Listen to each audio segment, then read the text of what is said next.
Selamat pagi, Ibu. Selamat pagi anak-anak. Silakan duduk. Terima kasih, Bu. Iya. Baik. Pertama-tama Ibu mau mengucapkan terima kasih karena kalian sudah hadir di tempat ini. Kalau begitu Ibu mau bertanya, hari ini siapa saja yang tidak masuk kelas? Ada satu orang, Ibu. Satu orang ini siapa ya? Elsie. Atas nama Elsie. Elsie. Dia kenapa dia? Sakit. Sakit. Oh, iya. Baik.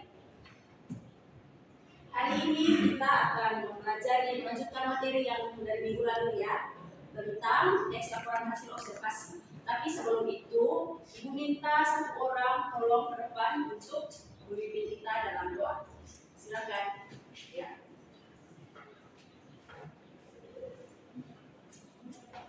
teman-teman, sebelum kita mulai pembelajaran kita pada pagi hari ini, mari kita berdoa. Berdoa selesai. Terima kasih Adi, silakan duduk. Ibu mau bertanya dan meminta kalian untuk melihat sekeliling dulu apakah ada sampah. Kalau ada sampah tolong diangkat dan dibuang ke tempat sampah. Bersih, Ibu. Bersih. Baiklah. Kalau begitu, mari kita memperhatikan emoji yang ada di depan. Bisa lihat? Bisa, Bu. Ibu minta coba kalian perhatikan emoji ini. Mana di antara emoji ini yang menggambarkan suasana hati kalian hari ini? Ayo.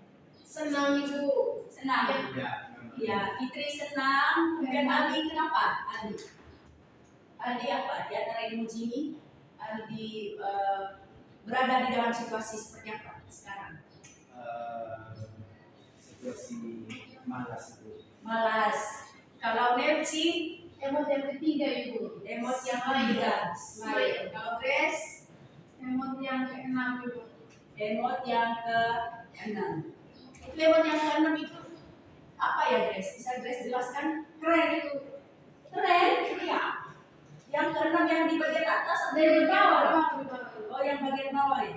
Jadi, Kalau begitu, Ibu mau bertanya dulu di Fitri. Tadi Fitri memilih emoji yang Senang. Senang. Bisa dijelaskan kenapa Fitri senang? karena saya hari ini sangat menyukai pelajaran bahasa Indonesia, Ibu. Sangat menyukai pelajaran bahasa Indonesia. Berarti Fitri siap ya untuk pelajaran kita selanjutnya. Andi, kenapa malas? Karena hari ini saya belum siap untuk mengikuti pelajaran bahasa Indonesia. Belum siap mengikuti pelajaran bahasa Indonesia. Apakah ada indikasi Andi tidak menyukai mata pelajaran bahasa Indonesia? Ibu, Ada. Lisa sangat panjang. Sangat panjang. Oke, kalau begitu Andi bisa belajar dari ibu dan juga dari teman-teman kita berdiskusi. Kemudian dari Nerci, kenapa? Karena saya senang bertemu dengan Ibu. Senang bertemu dengan saya. Iya, Terima belajarnya bagus. kasih. Terima kasih Nerci. Dan Grace. Saya memberikan keren Ibu, karena Ibu masuk hari saya melihat Ibu keren. Terima kasih banyak. Mari kita tepuk tangan untuk baik. Untuk berikutnya, kan kalian sudah mempelajari tentang konsep dari teks laporan hasil observasi. Otomatis kalian itu sudah memahami apa dan seperti apa teks laporan hasil observasi. Untuk menggali pemahaman kalian atau untuk mengingat kembali materi tentang teks laporan hasil observasi, Ibu minta kalian berdiskusi. Ayo berdiskusi untuk membagi pikiran mengenai supaya lebih mengingat kembali apa itu teks laporan hasil observasi. Kemudian kalian sampaikan ke Ibu. Waktunya tidak perlu terlalu lama-lama ya, 1 menit saja. Ayo. Konsepnya saja ya, konsep.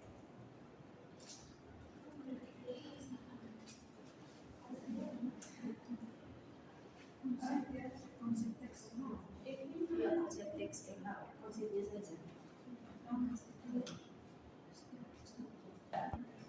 Sekarang dari Fitri, apa itu teks laporan hasil observasi? Kalau menurut saya, Ibu, berdasarkan apa yang disampaikan Ibu pada pelajaran sebelumnya, jadi teks LHO itu merupakan teks yang berisi penjabaran umum atau melaporkan sesuatu berdasarkan hasil pengamatan kita. Ya, betul sekali. Ternyata di antara kalian ada yang masih ingat ya. Sekarang coba Grace dengan Elci, teks laporan hasil observasi itu apa? Dari apa yang kalian ingat dari materi sebelumnya. Kalau menurut kami Ibu, tadi kan Ibu bertanya tentang konsep teks LHO. Yang pertama itu ada struktur. Dalam struktur itu ada deskripsi umum, deskripsi bagian, dan deskripsi manfaat. Nah, di konsep yang kedua itu ada kaidah kebahasaan. Di dalam kaidah kebahasaan itu ada 8 poin. Yang pertama itu ada frasa benda, ada frasa kerja, ada kata sifat, dan lain-lain. Ya, baik. Terima kasih. Ternyata kalian masih ingat berkaitan dengan pelajaran-pelajaran sebelumnya ya. Tapi untuk lebih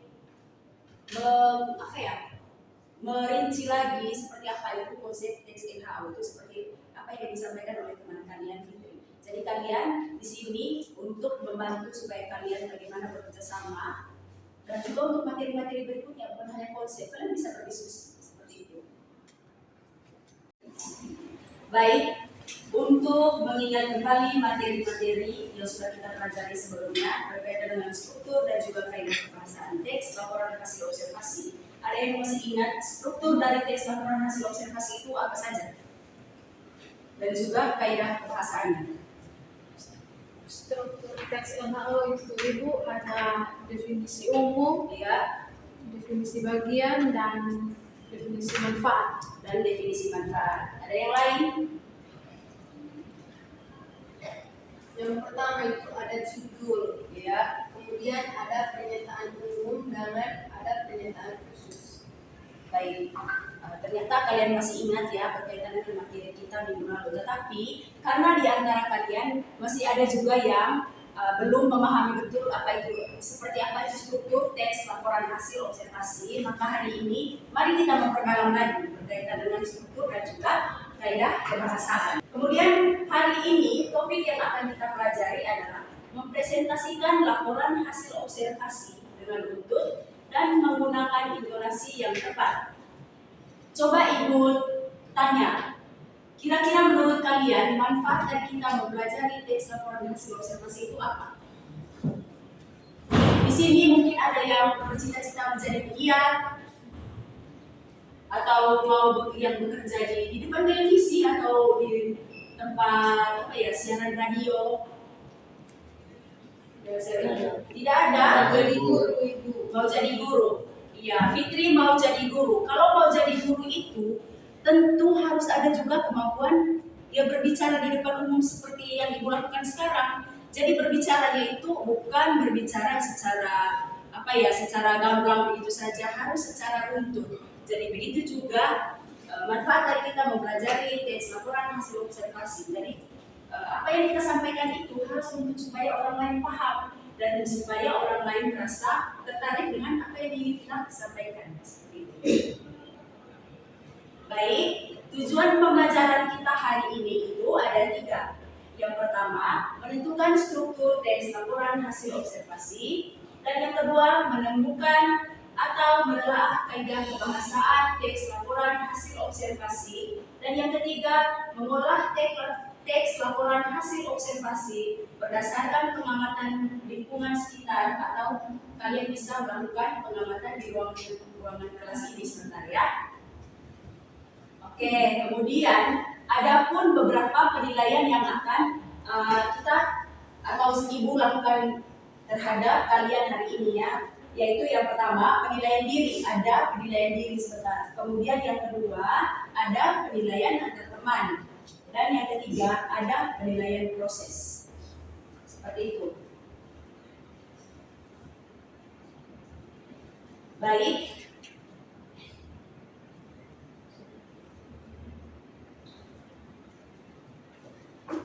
Ibu akan membagi kalian ke dalam 2 kelompok.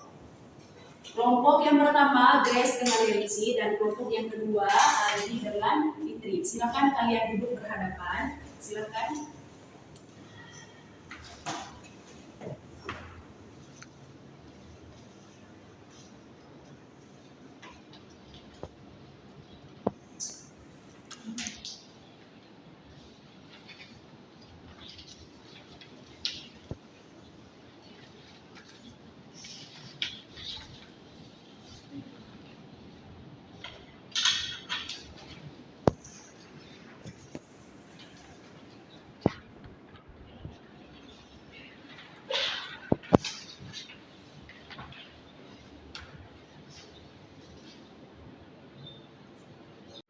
Baik, karena Ibu sudah membagi kalian dalam satu kelompok, Ibu akan membagi kalian lembar kerja ya. Jadi kalian harus diskusikan dan juga dikerjakan. Ini soal kelompok.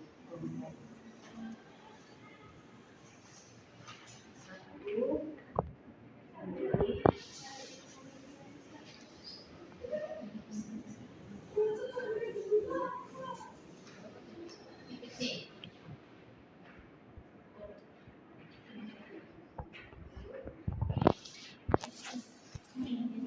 Ini soal untuk silakan diskusikan tugas yang sudah Ibu berikan. Kalau misalnya ada yang kalian tidak pahami, kalian boleh bertanya kepada Ibu. Bagian yang belum dipahami ya.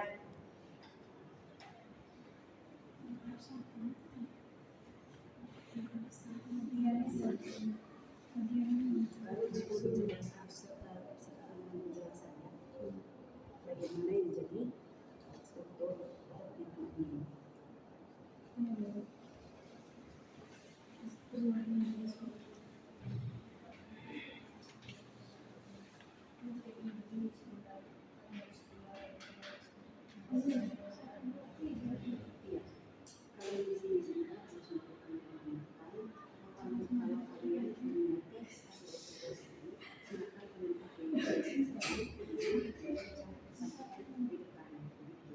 Dan juga kalian harus menuliskan apa saja hal yang penting perhatikan yang kalian menyampaikan orang hasil observasi.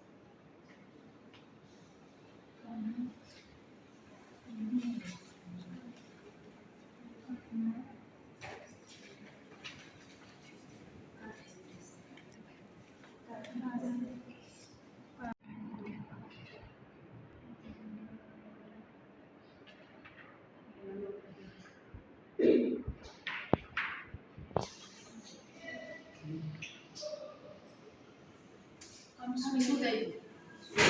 Sudah Ibu.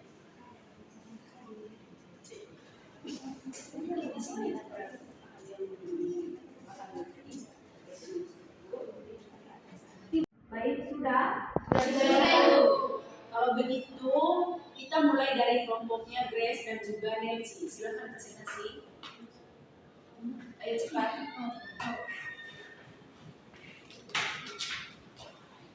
Kita lihat sama-sama ya, seperti apa hasil pembahasan mereka. Baik Ibu dan teman-teman, kami akan mempresentasikan hasil diskusi kami, yaitu teks elaborat Torengen. Pernyataan umum atau klasifikasi umum terdapat pada paragraf 1, yaitu yang menjelaskan memberikan informasi umum tentang Tonggeret. Bukti kutipannya, Tonggeret merupakan serangga yang memiliki suara nyaring terlebih 2000 jenis Tonggeret yang hidup di dunia jenis.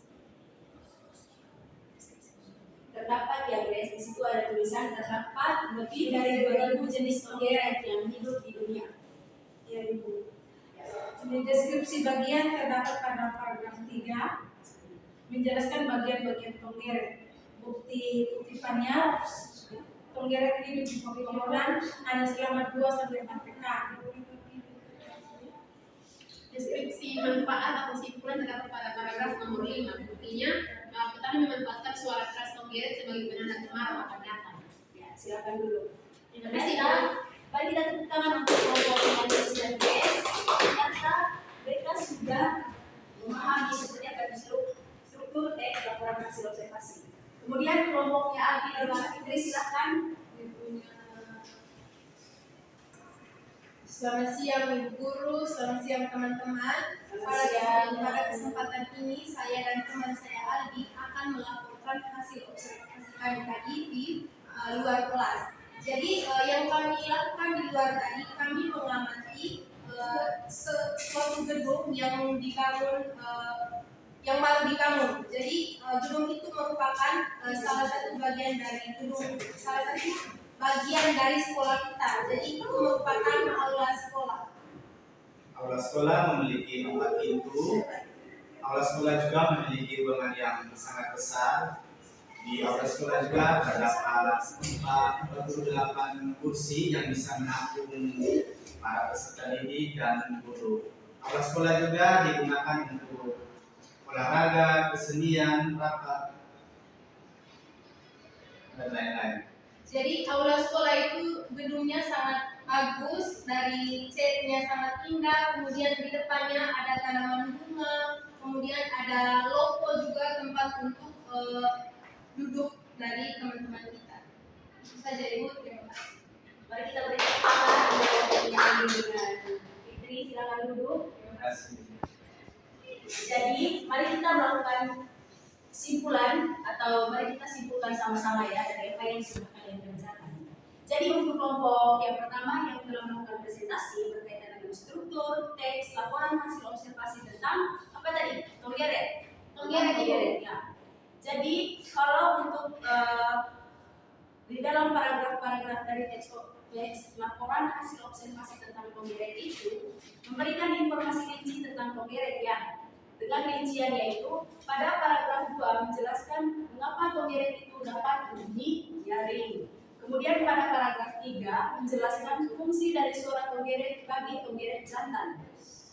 Pada paragraf 4 dia menjelaskan tentang daur hidup tonggeret. Dan pada paragraf 5 menjelaskan tentang makanan dari tonggeret. Kemudian pada paragraf 6 yaitu deskripsi manfaat dan kesimpulan. Paragraf ini menjelaskan manfaat tonggeret bagi manusia.